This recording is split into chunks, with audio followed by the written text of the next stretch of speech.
કન્યા વિદ્યા મંદિર જોશીપુરા જુનાગઢ જે કે ઠેસિયા સાહેબના સાનિધ્ય નીચે ચાલતી સંસ્થા, જેમાં હાયર સેકન્ડરી વિભાગની અંદર વિષય છે સમાજશાસ્ત્ર, ચેપ્ટર છે 8 અને પીરિયડ છે 5મો, પંચાયતી રાજની સામાજિક અસરો, પેજ નંબર 79 ઉપર છે.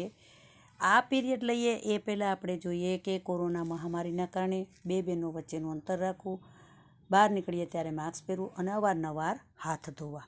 હવે બહેનો આપણે પંચાયતી રાજનો અર્થ જોઈ ગયા, પંચાયતી રાજના હેતુઓ જોઈ ગયા, પછી તો કે તેનું સ્ત્રીસ્તરીય માળખું જોઈ ગયા.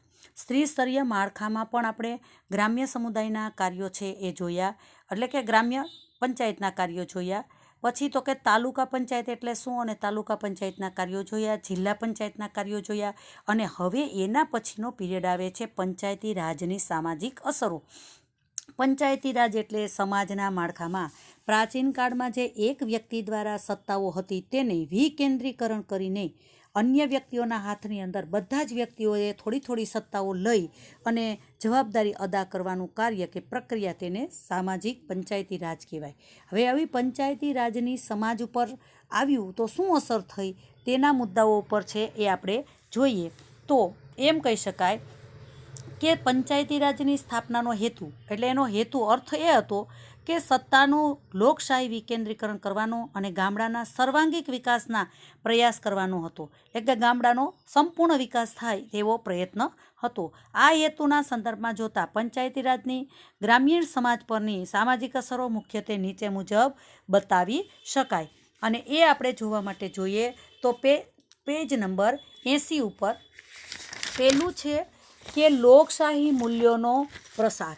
લોકશાહી મૂલ્યો, લોકોનું વર્તન કેવું છે, યોગ્ય કે યોગ્ય, એને અંગુલી નિર્દેશ કરતો ખ્યાલ એટલે લોકશાહી મૂલ્ય. મૂલ્ય શબ્દ કહી શકાય. કે પેલું છે કે ભારતની બહુમતી પ્રજા ગ્રામીણ વિસ્તારોમાં વસે છે. ભારતની મોટા ભાગની પ્રજા વસ્તી ગામડામાં વસે છે.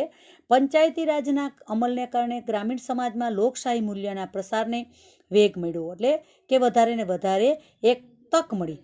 ગામડાના મતદારોને પોતાના મતનો ઉપયોગ કરીને પ્રતિનિધિ પસંદ કરવાની એટલે કે ચૂંટણી કરવાની પણ એક તક મળી છે. બીજો મુદ્દો આવે છે નવા નેતૃત્વનો ઉદ્ભવ. કે પરંપરાગત ગ્રામ્ય સમાજમાં એટલે પ્રાચીન કાળની અંદર ગામડામાં વયોવૃદ્ધ વ્યક્તિઓને વારસાગત રીતે નેતાગીરી મળતી હતી. એટલે કે પોતે જ એક કહી શકાય વયોવૃદ્ધ વ્યક્તિ હોય તો તે વારસાગત રીતે સત્તાઓ ભોગવતા, પછી એનો દીકરો છે ભોગવતો, એનો દીકરો ભોગવતો, આમ પરંપરાગત રીતે પેઢી દર પેઢી ચાલ્યું આવતું. પણ આજના યુગની અંદર કહી શકાય કે પંચાયતી રાજને કારણે ચૂંટણીઓમાં ગામડાના યુવાનો અને શિક્ષિત વર્ગને ઉમેદવારી કરવાની અને ચૂંટાવાની તક મળી છે. પરિણામે યુવાન, શિક્ષિત અને ગતિશીલ નેતૃત્વ ઉદ્ભવ્યું છે. આજે ગામડામાં નવયુવાન તો કે કોઈ સ્ત્રી કે પુરુષ હોય તો તે છે એ ચૂંટવાનું કાર્ય પણ એટલે કે ચૂંટાવા માટેનું પણ તક પૂરી પડે છે અને પોતે પ્રાપ્ત પણ કરે છે. સત્તાના માળખામાં પરિવર્તન. હવે જે વર્ષો પહેલાંનું મૂળભૂત કહી શકાય કે પરંપરાગત માળખું સત્તાનું હતું તેમાં ઘણું બધું પરિવર્તન આવ્યું. કે પંચાયતી રાજની સ્થાપના થતાં સત્તાનું વિકેન્દ્રીકરણ શક્ય બન્યું છે. એટલે કે સત્તાનું વિભાગીકરણ છે શક્ય બન્યું છે. ગામડાના લોકોના હાથમાં સત્તા આવી છે. તેઓ પોતે જ પોતાના પ્રતિનિધિઓને પસંદ કરી અને વિકાસના કાર્યોમાં તો કે આયોજન, અમલ અને વહીવટ તો કે વહીવટી જવાબદારી સંભાળે છે. પંચાયતી રાજથી સમાનતા અને સ્વતંત્રતાની દિશામાં સત્તાની વહેંચણી થવા લાગી છે. એટલે પંચાયતી રાજથી તો કે સમાનતા આવી છે અને જે સ્વાતંત્ર્યની દિશાઓ હતી એની સત્તામાં પણ શું થવા લાગ્યું છે, વહેંચણી થવા લાગી છે. સામાજિક ગતિશીલતામાં વૃદ્ધિ થઈ. પંચાયતી રાજને લીધે સામાજિક ગતિશીલતામાં વૃદ્ધિ થવા લાગી. પંચાયતના 3 સ્તરમાં અનામતની જોગવાઈ હોવાથી અનુસૂચિત જાતિઓ, અનુસૂચિત જનજાતિઓને પંચાયતમાં ચૂંટાવાની અને સત્તા મેળવવાની પૂરેપૂરી તક મળી છે. પરિણામે પરંપરાગત રીતે નીચું સ્થાન ભોગવતી જ્ઞાતિના સભ્યોને પણ રાજકીય, આર્થિક અને સામાજિક દરજ્જો સુધારવાની પૂરેપૂરી તો કે ઊંચા લઈ જવાની પણ તકો પ્રાપ્ત થાય છે. આમ રાજકીય, સામાજિક, આર્થિક ક્ષેત્રે સામાજિક ગતિશીલતાનો વધારો પણ થયો છે. પોતાના વિચારોથી, પોતાની આવડતથી કે પોતાની લાયકાતથી કોઈ પણ યુવાન છે ગમે તે જ્ઞાતિનો હોય તો પણ પોતાનું સ્થાન છે એ ઊંચું લઈ જવા માટે પ્રયત્નશીલ રહે છે અને થાય પણ છે અને એનો તકનો લાભ પણ ઉઠાવે છે. રાજકીય કહી શકાય કે જાગૃતિ આવી. પંચાયતની ચૂંટણીઓએ રાજકીય જાગૃતિ લાવવામાં મહત્વનો ભાગ ભજવ્યો છે. ચૂંટણી સમયે જુદા જુદા રાજકીય પક્ષોના નેતાઓ ગામડાઓની મુલાકાત લે છે, ત્યાં સભા ભરે છે, પક્ષના ચૂંટણી વચનો આપે છે. પરિણામે લોકોમાં રાષ્ટ્રીય પક્ષો, પક્ષ પ્રથા અને પક્ષની સામાજિક આર્થિક નીતિ વગેરે રાજકારણના પ્રશ્નમાંથી તે વાકેફ થાય છે, એટલે જાગૃત બને છે. તેથી ગામડાના લોકોની રાજકીય સમજ અને સભાનતામાં પણ ઘણો બધો વધારો થયો છે. એટલે એ પણ જાણતા થઈ ગયા છે અને વિચારતા થઈ ગયા છે કોને મત આપવો, કોને ચૂંટવા અને કોને સત્તા ઉપર બેસાડવા.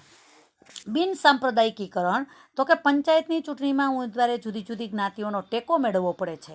ચૂંટણી પછી પંચાયતના સભ્યોએ પંચાયતની કાર્યવાહીમાં પણ જ્ઞાતિ કે તેમના કોમના ભેદ વગર તો કે સાથે મળીને વિચાર વિમર્શ કરી નિર્ણયો લેવા માટે એકબીજાનો સહકાર પણ લેવો પડે છે, સહિયારો પ્રયાસ પણ કરવો પડે છે. આથી ગ્રામ્ય સમાજમાં પરંપરાગત સાંપ્રદાયિકતાના ખ્યાલો કેવા બન્યા છે? નબળા થયા છે અને બિન સાંપ્રદાયિક મૂલ્યોનો પ્રચાર અને પ્રસાર થવા લાગ્યો છે. ગામડાના બધા જ લોકો અમે બધા એક છીએ, એક પાટલીએ બેસી એકમેશ થઈ અને પારસ્પરિકતાથી અને સંકલનથી કાર્ય કરે છે અને ગામનો વિકાસ પણ કરી શકે છે. સામાજિક અંતરમાં ઘટાડો થયો. પહેલાં જે રૂઢિચુસ્તતા હતી, એકબીજા કોમ વચ્ચેનો ભેદભાવ હતો, છૂતાછૂતના નિયમો હતો, એ બધા દૂર થયા અને એમાં ઘટાડો થયો છે. પંચાયતી રાજને કારણે તો કે ગામડાની વિવિધ ઉચ્ચ નિમ્ન જ્ઞાતિઓ, કોમો કે પુરુષ સ્ત્રીઓ, ખેડૂતો કે ખેતમજૂરો વચ્ચે જે એક વર્ગો વચ્ચેનું પરંપરાગત સામાજિક અંતર હતું એ કેવું થયું? ઘટવા લાગ્યું. પહેલાંના સમયમાં બધા વર્ગો વચ્ચે એક પ્રકારની સામાજિક અલગતા હતી.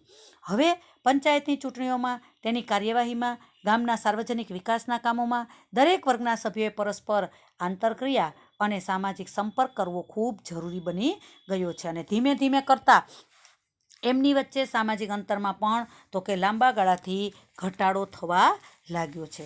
એટલે એમ કહી શકાય કે પંચાયતી રાજ આવવાને કારણે ઘણી બધી નાની મોટી કહી શકાય એવી જવાબદારીઓ છે, એકબીજા વહેંચતા પણ થયા છે, વિચારતા પણ થયા છે અને એ વિચારનો અમલીકરણ છે વર્તનમાં કરી અને સમાજના માળખામાં ગામડાઓનો વિકાસ કરવાનું કાર્ય પણ કરતા થયા છે. અને છેલ્લો મુદ્દો છે લોકોની ભાગીદારી વધી. જે લોકો એ પોતપોતાનું એવું માનતા હતા કે પોતાના હિતને સંતોષતા હતાની જગ્યા જે સામૂહિક હિતો છે એને પ્રાપ્ત કરતા થયા છે. પંચાયતી રાજની સ્થાપના પાછળનો હેતુ ગ્રામીણ વિકાસના કાર્યોમાં લોકોની ભાગીદારી વધારવાનો હતો. તેમાં સફળતા મેળવી શકાય છે તે જે કેટલાક અભ્યાસો પરથી તો કે કહી શકાય જણાય છે.